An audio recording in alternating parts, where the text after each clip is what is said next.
What up, everybody, and welcome to the Exploration Ed podcast, the show where I talk to cool-ass people about their cool-ass stories in this cool-ass world.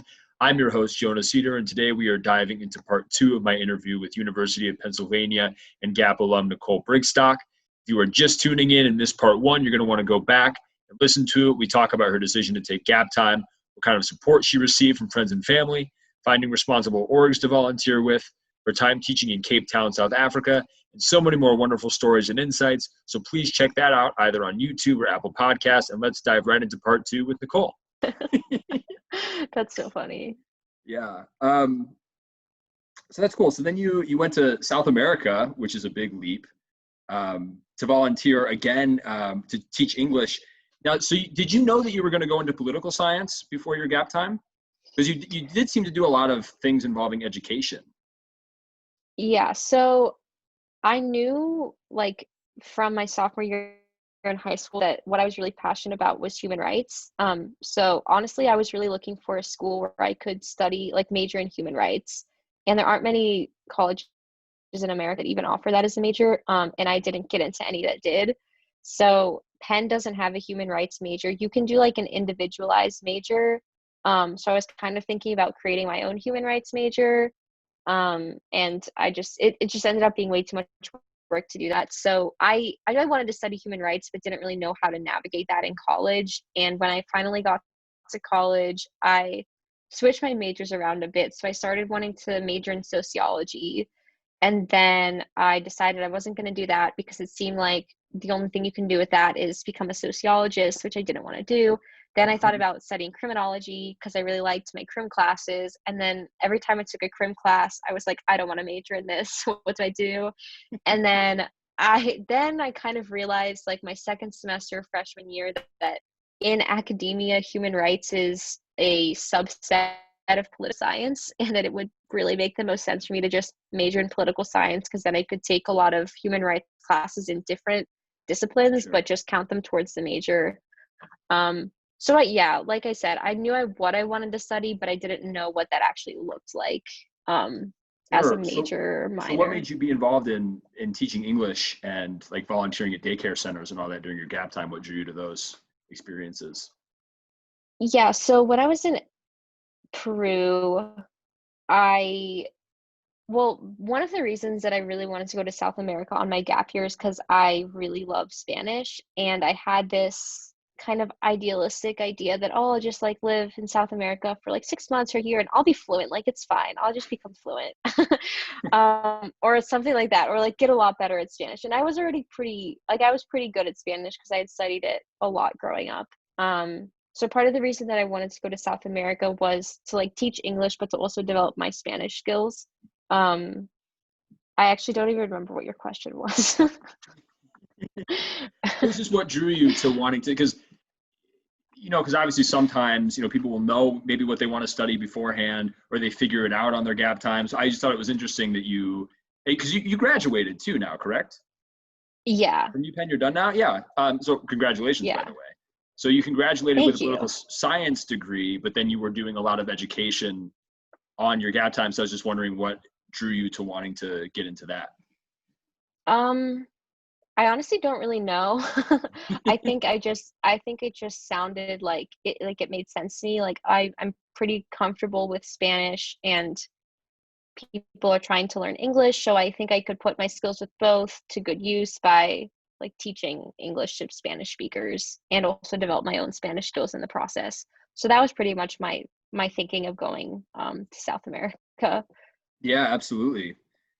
So I mean, teaching English as a foreign language can be a pretty popular gap year decision. So can you maybe just walk us through a little bit what teaching English in a foreign country is like, in terms of knowing the local language?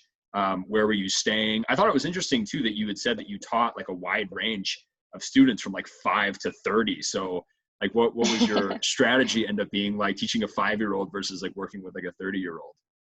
Yeah. So honestly, going into my gap year, I don't think I ever really played the teacher tutor role before. So I was kind of learning on the go.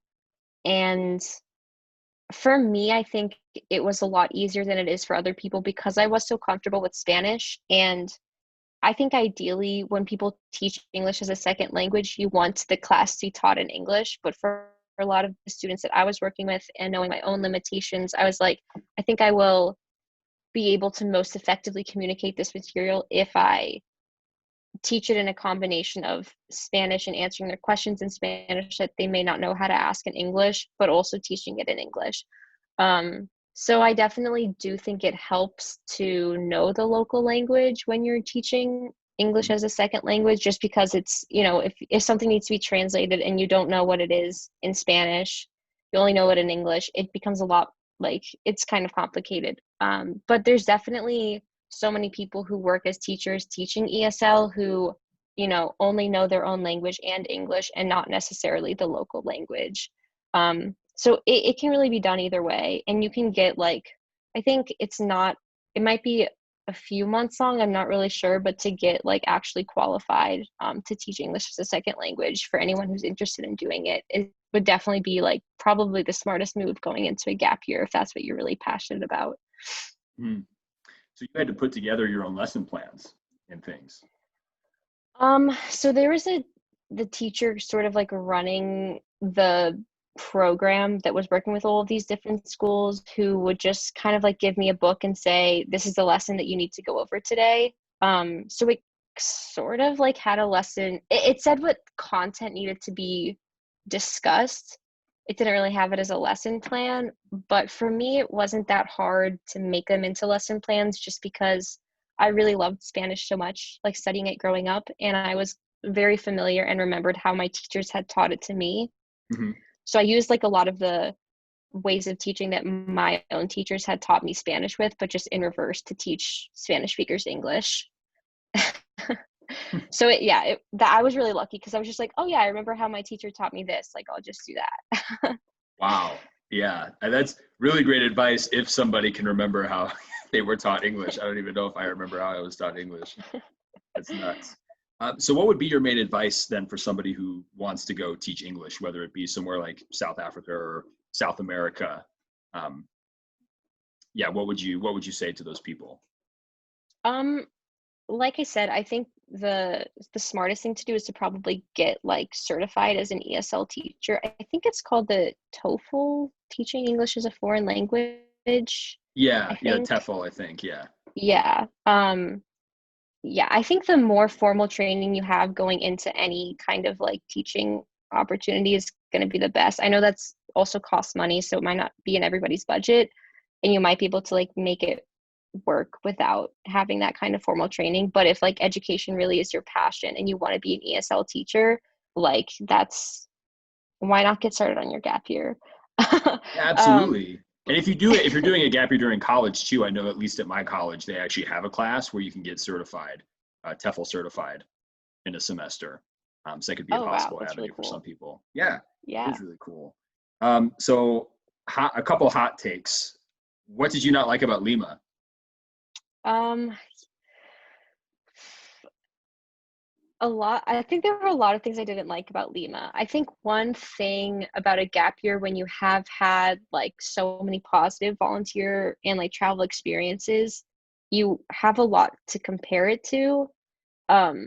So for example, I had just come from Ecuador and I had a really, really solid friend group in Ecuador and I felt really comfortable and happy there.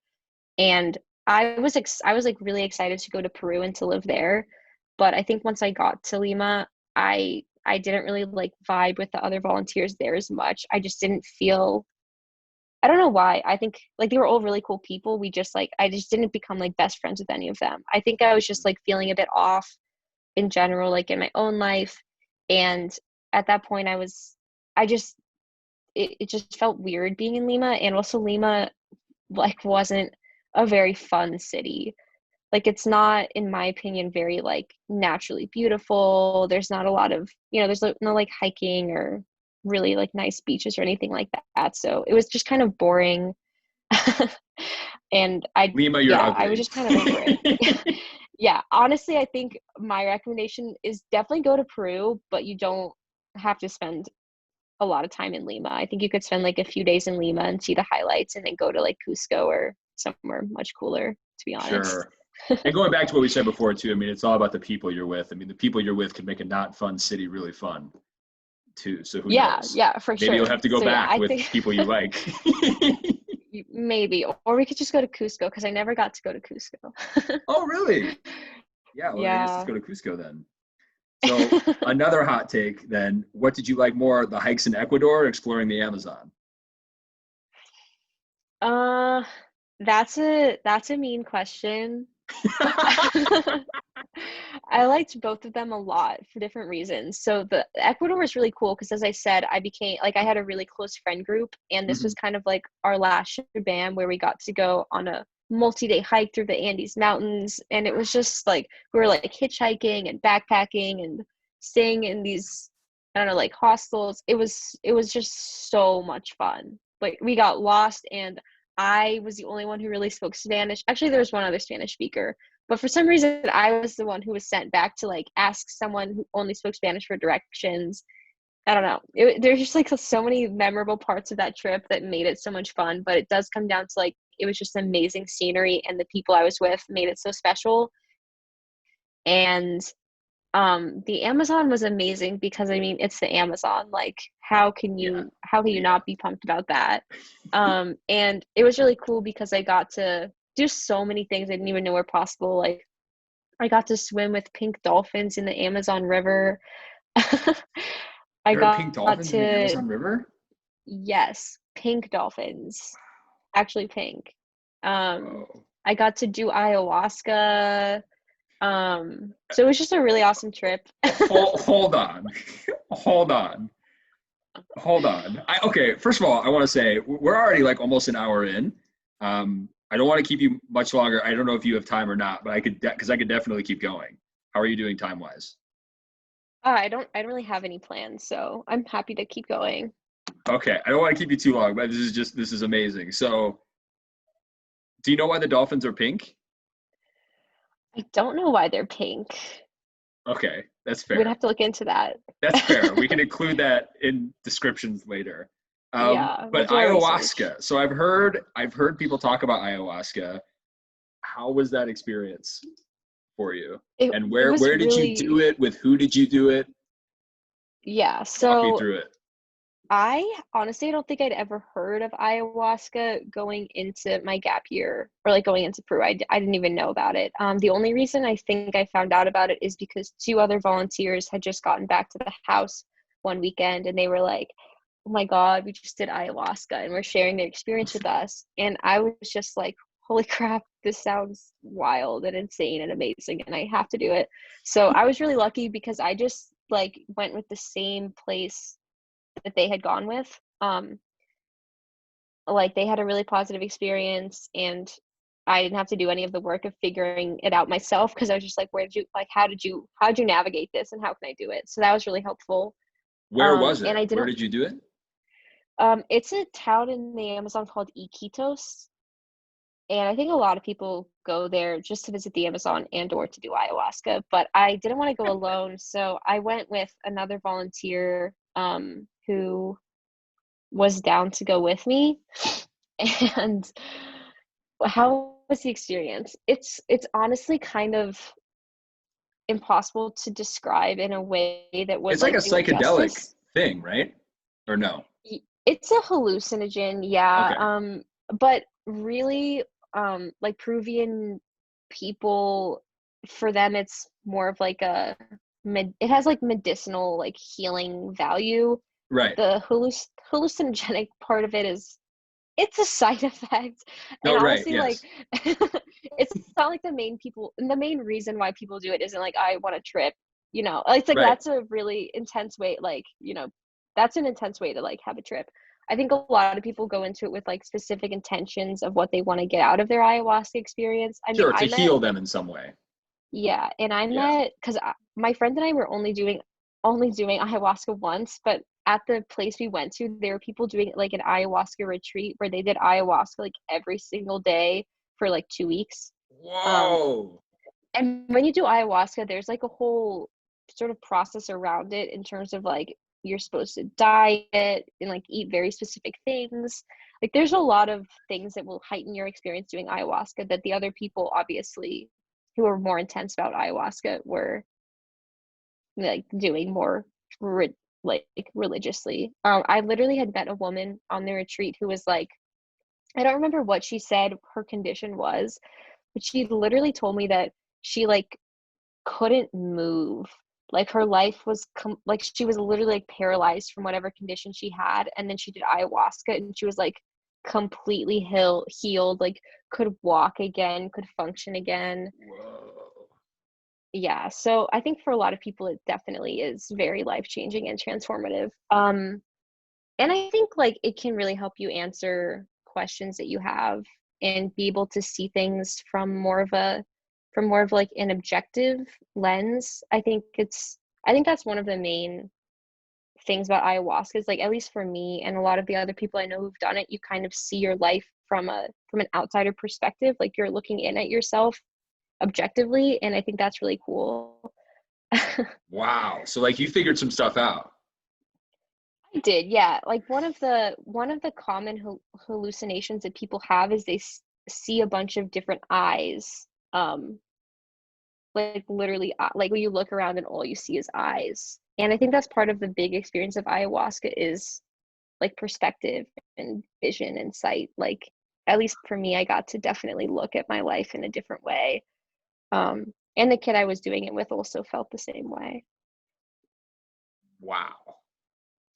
There's also the part where you like throw up and shit yourself. Right, right. Yeah. I mean, that's just because I've heard that comes with it every time.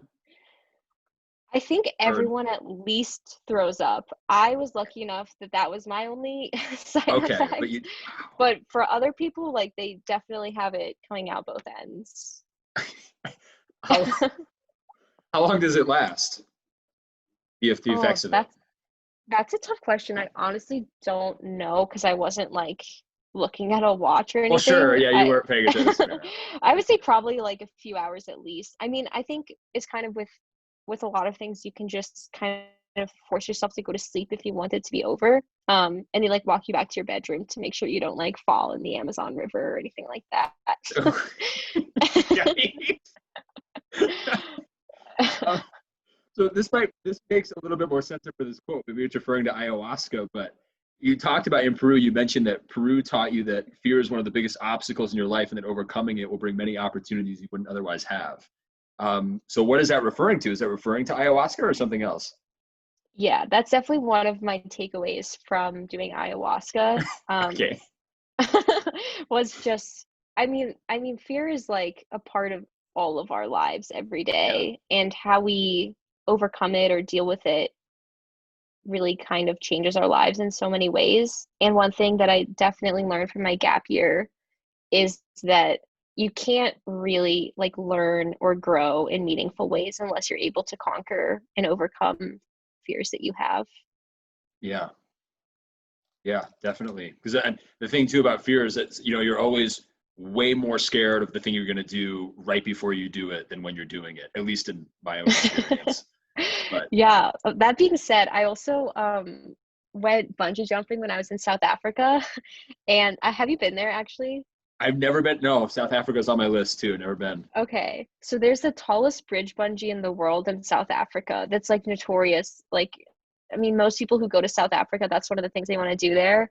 And it is a very, very, very sketchy walk on like it's metal, like it's a metal sheet, but it's kind of like meshy and you can see through it. Like it's secure, but you're walking like towards the middle of the Whoa. bridge, jump off of it, and you're just like, holy crap, this is really scary. We're so high up. I don't want to jump off this thing. What am I doing? I'm crazy. No And then I way. jump off of it, and it's literally, well, that's a whole other story. That's besides the point. But like it's incredible in every way.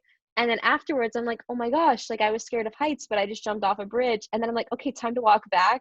And even on the walk back, I'm still like walking on this sketchy metal sheet, and I'm like, holy crap, I'm still scared of heights. Yeah.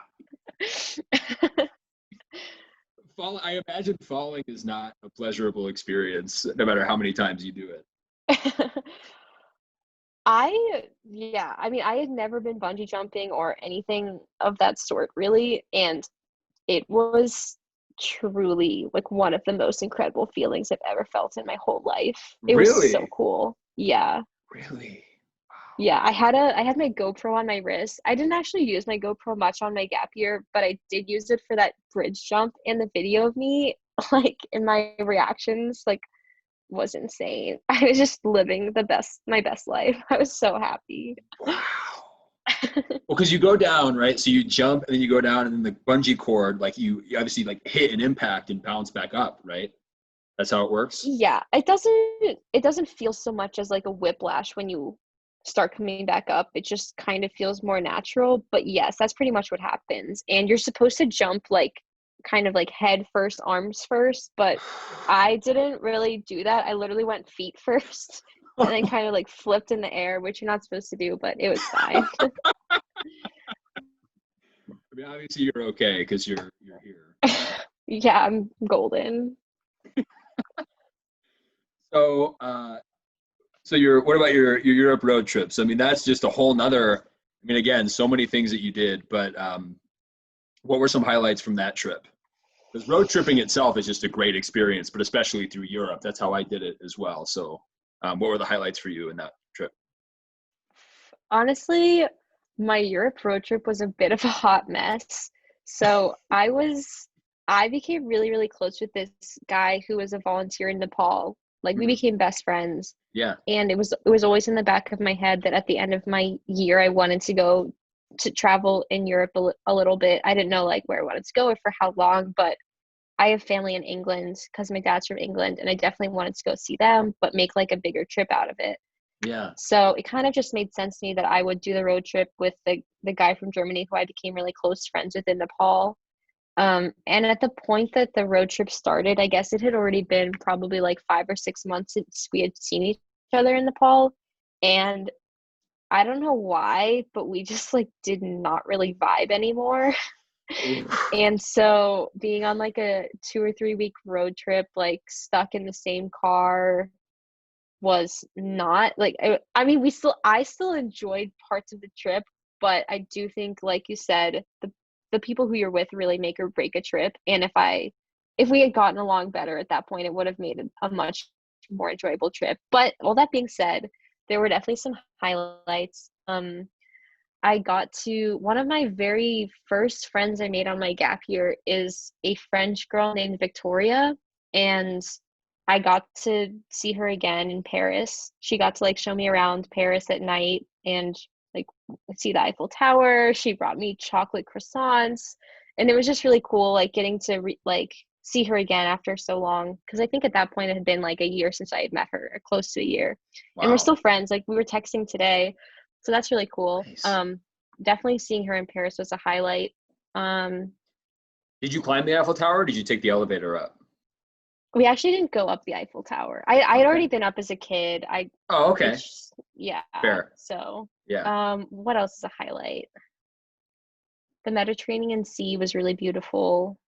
Honestly, Yeah. like all of the so this is kind of a funny story, but the guy who I was traveling with, his first language is German, and like he knows English, but he's not like 100% fluent. And we were using a Garmin to travel around Europe, but he didn't A what? What was know that? A like what? a Garmin, the What's a Garmin? navigation. Oh, Oh, it's just a gotcha. Okay. navigation system. Yeah. Gotcha. Okay. And he didn't know like what highway was in English. So he had unchecked highway. So we ended up on our whole entire Europe road trip, like never being on a highway and only being on small, like side roads the entire time. And it Whoa. never, like, we didn't know why. I didn't know why this was happening. Like, we didn't really question it. And then we looked at the Garmin settings, like, on the last day of the trip. And I was like, do you know what highway means? So that was kind of bittersweet because it took us a lot longer to get to places, but we also got to see like landscapes and scenery that we wouldn't have seen if we were on the highway, and like go through Yeah. tiny little towns and through the mountainside. So I really enjoyed that experience. But one really cool thing was just like we were driving from Munich to Venice like the very first day, and Hmm. that drive was just like insanely beautiful. I'd never seen mountains like those mountains before, and I was just so in Yeah. awe of that. Yeah. Anybody listening, watching to this, we're not going to talk very much more about it because I just want you to do it. I don't want you to Yeah. hear about it from us. Just do it. It's incredible. It is Yeah, a it really life-changing is. experience. Um, yeah, that's really cool. Yeah, Europe is a. What do you think of Paris? Do you think it's all it's cracked up to be? Um, I I think like it's a cool I don't know how long I could stay there or live there, but I think it's a fun city. Like I definitely enjoyed my time there and would be happy to go back. Yeah, yeah. It's a fun city. Yeah, I just don't think it's like they say it's like a I just didn't feel like it was as a romantic city as people crack it up to be. It didn't feel I that think way it to could me. be I think it could be romantic if you're with the right person. If you're with the right person, anything can be romantic. That's true. Message of this episode. It's the people. It's all about the people. That's It very really true. is. So what about any travel mishaps? Did you have any travel mishaps along the way? I'm sure you did. Just like Oh my embarrassing God. things that went wrong. Yeah. I mean, things always go wrong. Like, you really, that has to be like a premise of any gap year, like any kind of travel experience. Like, things will not go right 100% of the time, and you have to be able to adapt to things going wrong. Yeah, Um, yeah, I could list a lot of things that have gone wrong, but at the end of the day, everything ended up being okay. Like I'm that's true. fine, and every situation I got into ended up working out. Yeah, you could name a country and I could probably think of Really? something. Okay. Um, Probably. hmm. What about this road trip specifically, this European road trip? Anything in So particular oh happened yes, there? yes, yes. Okay, yeah. That's one of the better stories. Okay, so we were in a Volkswagen and he had like converted the back of it so it was like a bed and had room for our clothes and food and Yeah. everything like that. So that's how we were doing the road trip. And like I said, we were using a Garmin and we were somewhere in France. I don't remember where exactly. And we were on a decently sized road. It had like 3 or 4 lanes. Um, going in both directions. But for some reason, the Garmin told us that we should be driving on a road parallel to that road, like to the right of it. Hmm. And so we were like, well, the Garmin's telling us to do it. Like, I guess we should.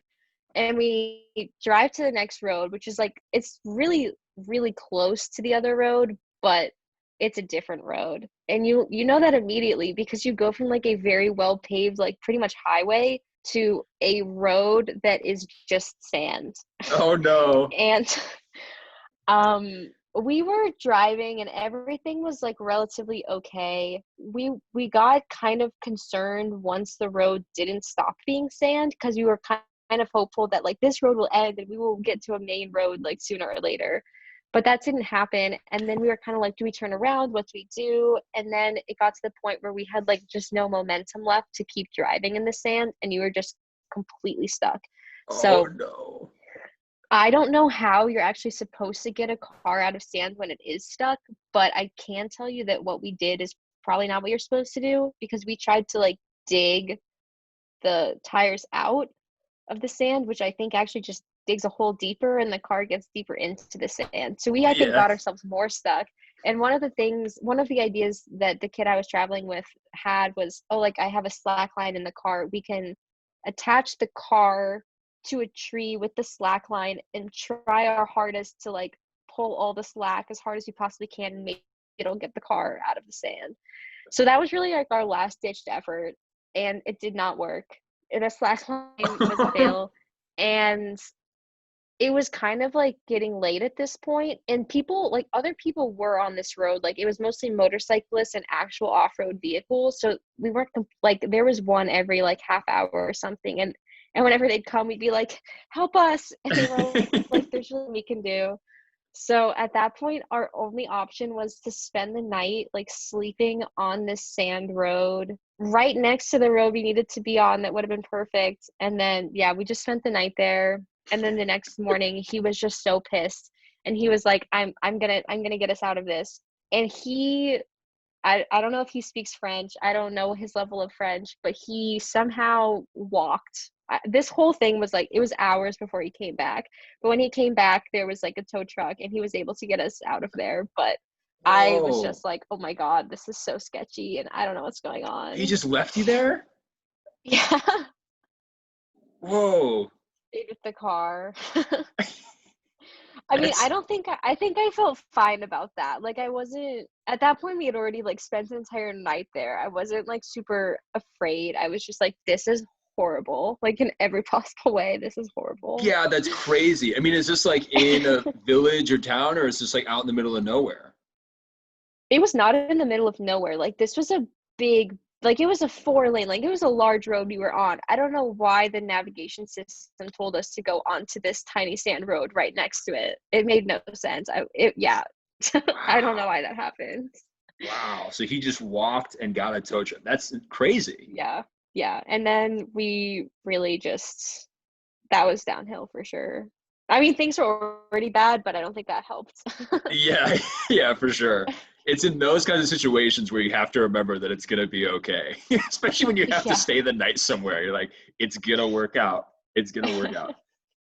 So a big part of the mission for us at Exploration Ed is providing cultural financial access to those who don't have it. So how did you go about funding your experiences? What advice would you give to someone who may think these kinds of experiences are out of their reach?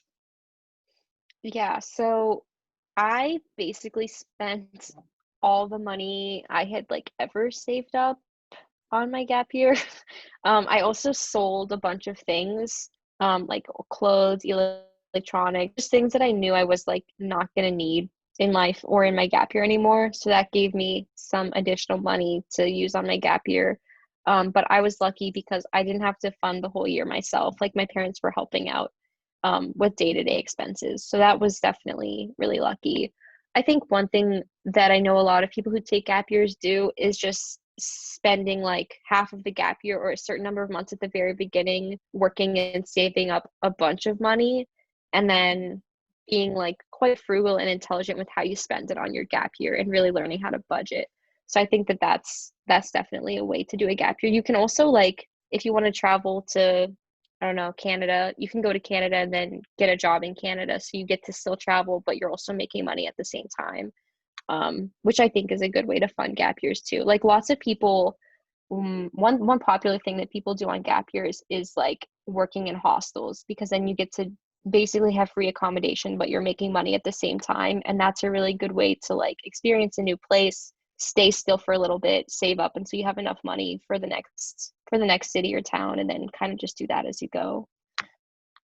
Yeah, good advice.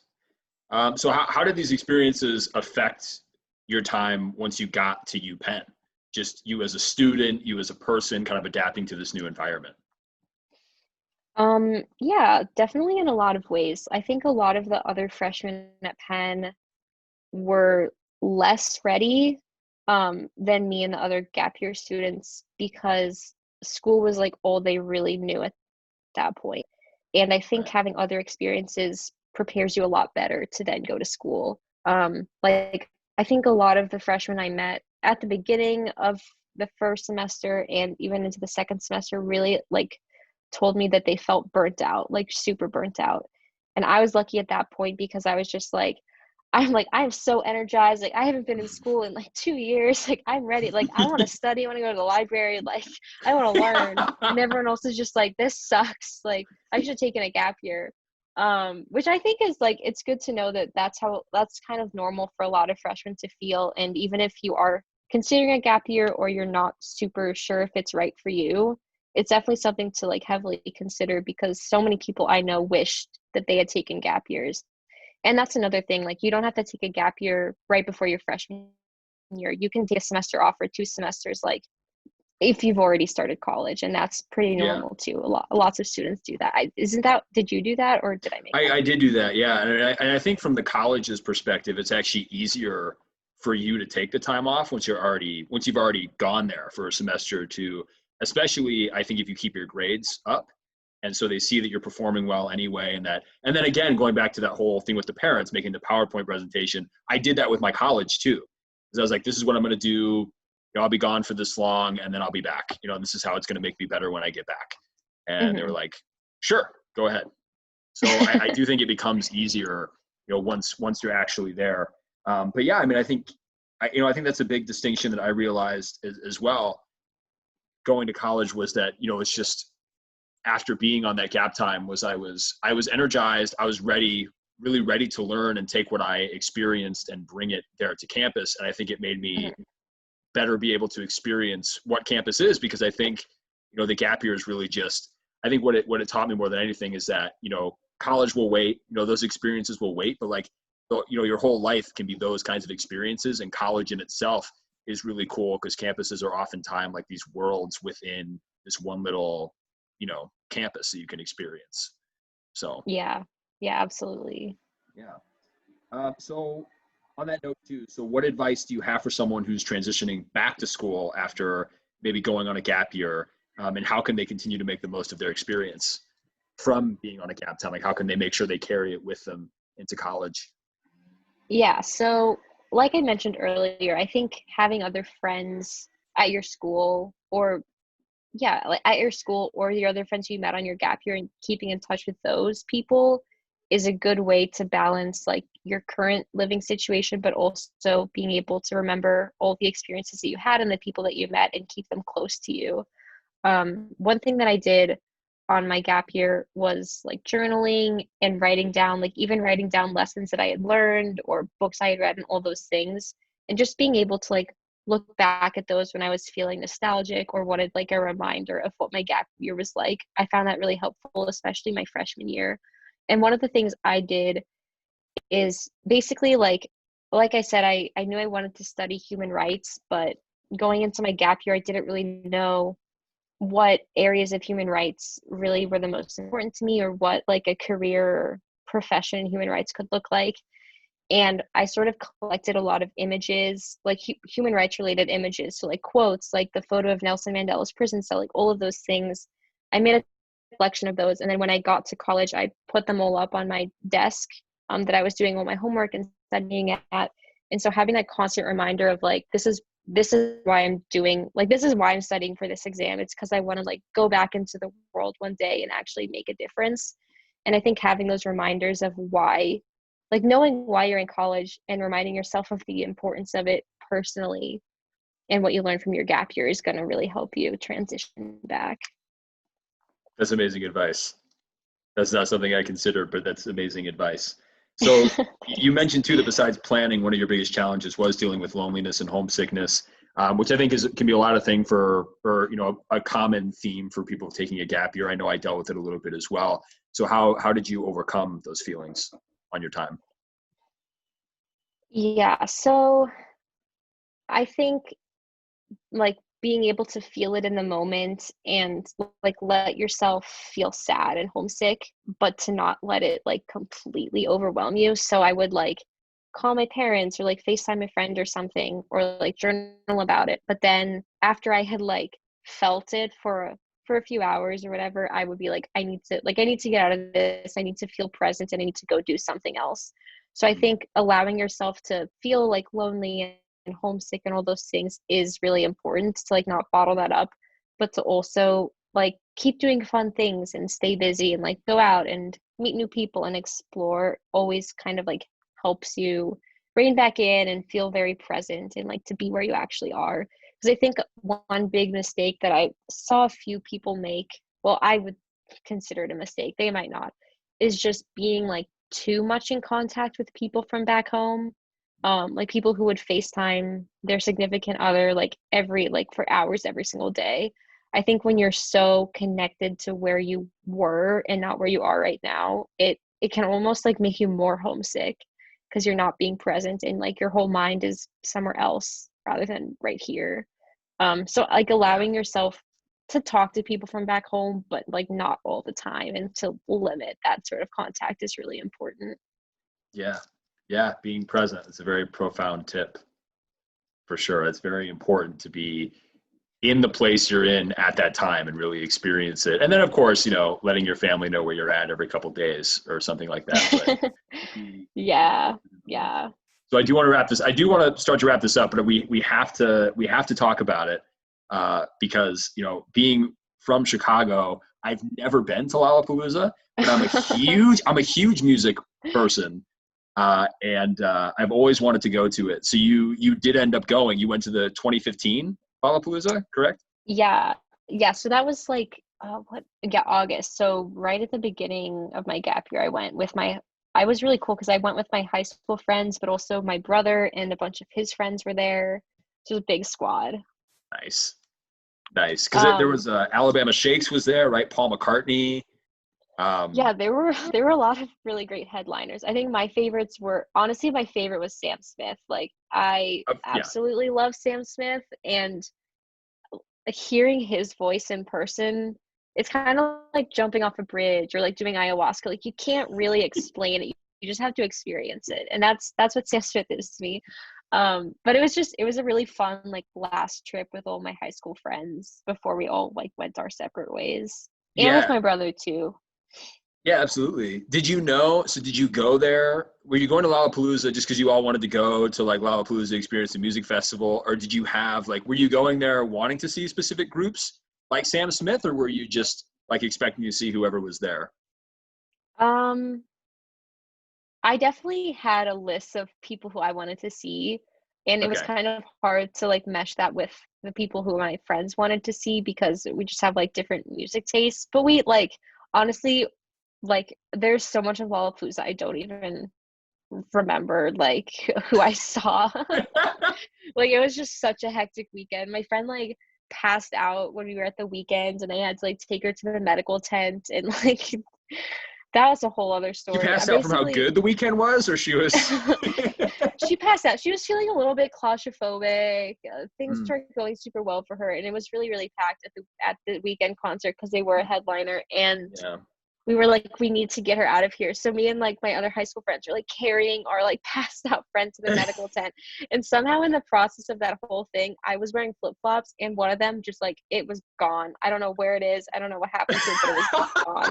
And then after this whole thing happened, like for some reason, the like exit of the medical tent is pretty much the beginning of the stage. So we ended up having like front row seats to the weekend, even though it made no sense how that happened. So we were all just sitting there like, oh my God, what just happened? And why is the weekend like literally right there? And then, Whoa. yeah, so that was cool. But then when it was over, we had to walk from the concert back to our hotel, which is like 1.5 mile walk in the middle of Chicago, and I only had one shoe. And by the time I got back to the hotel, like the bottom of my foot was literally black, and I was like, No. this really sucks." Yeah, that would not be fun. You know, to be fair to your friend, I also get claustrophobic when I listen to The Weeknd, like on the radio or something. So to be fair, did you get to hang out in actual Chicago, or really were you just there for the music festival? We were really only there for the music festival, but we had just gone on our senior trip. I think it was in April or March, and we went to Chicago for our senior trip. So we got to see lots of the highlights there. And I actually really want to go back to Chicago because I haven't been in like 5 years. But I haven't spent much time there, but I really like Chicago, and I could see myself like living there in the future. It's great. It's great. I'm biased because I grew up around there, but but it's great. If you do go back and you need an itinerary, definitely Oh hit me yeah, up. I'll hit you. I I'll will hit you. for I'll get sure. you a good. I'll give you a good time in Chicago. So yeah, that's great though. I can't imagine hearing Sam Smith live. Although I went and saw Panic at the Disco in Chicago a few years ago, and what you described from Sam Smith's voice is what I felt from Brendan Urie's voice. So I kind of understand a little bit where you're coming from. Um, Exactly. so you just graduated. So final question I have for you is just what are you up to now? I mean, what are your plans now? I mean, I know with coronavirus still happening and everything, I'm sure plans are on hold. But what's life like for you now? So before the COVID situation happened, I was a little bit more lost on what I wanted to do. I was like, do I want to go straight to grad school? Do I want to find a job? Or do I want to take a gap year and just like explore and travel and do fun things? And a lot of those options kind of disappeared because of the pandemic, which in some ways made it a lot easier to figure out what I wanted to do because I had a lot fewer options to choose from. So I was really lucky because I was able to intern this summer through Penn. They had this like fellowship program where you apply to the fellowship and then they match you to an organization to intern at. So I was interning at a think tank in Philly, which is associated with UPenn, and it's called Child USA. And they're a think tank that mostly works on like child abuse and child neglect and a lot of mostly like child sexual abuse issues. So I really enjoyed working with them and the research that we were doing. So I asked them if I could work full time, and they were like, yeah, we need someone to work full time. So I'm going to start at the end of August as a fellow working for them, doing research at this think tank, which is really exciting. Yeah. And I'm excited to have August off also because I get to do a little bit of like relaxing, and I'm going to go to Philly tomorrow and like visit my friends from college and see some places in Philly and Pennsylvania that I haven't been to before. Nice. This sounds like a lot of fun. It's like a mini gap year in like 3 weeks. Yeah, yeah, absolutely. Well, you know, if you say gap time, I mean, it could be as long as you want, but that's awesome. Congratulations on the job. I mean, especially now, I'm sure it's, you know, going to be tough for a lot of graduates to get jobs now. So it's great that you got set up with one. Thank you. Yeah, I'm super lucky and really grateful. Yeah. It's not an easy economy out there. It's hard to find a job right now. I applied to a lot, to be honest, and didn't hear back from any of them. So if you're in that boat, I feel you. It really sucks. It does, but you know what? We'll get there. Things will get better, especially if you are a person who took a gap year. The opportunities are endless for you, and they will be if you decide to take one this year. Perfect time to take one. Yeah, that's Well, true. thank you so much, Nicole. I had so much fun hearing about your story and talking with you. I really appreciate you giving us your time. Thank you so much. This was a lot of fun. Where can people find you if they want to reach out to you, ask questions, maybe offer you a different job or something like that? Well, I'm really excited about my job, but if you want to reach out for me about anything else, Facebook, Nicole Brigstock, you can put my Facebook link, or my email is just brigstock@gmail.com. So hit me up there. Awesome. All right. Well, thank you so much. Good luck to your trip to Philadelphia, and we'll talk soon. All right. Have a good one. Thank you so All right. much. You too. See ya. I hope you had as much fun listening to my conversation with Nicole as I did having it. If you want to connect with Nicole, you can do so by emailing her at nbriggs@sas.upenn.edu or on Facebook at Nicole Brigstock.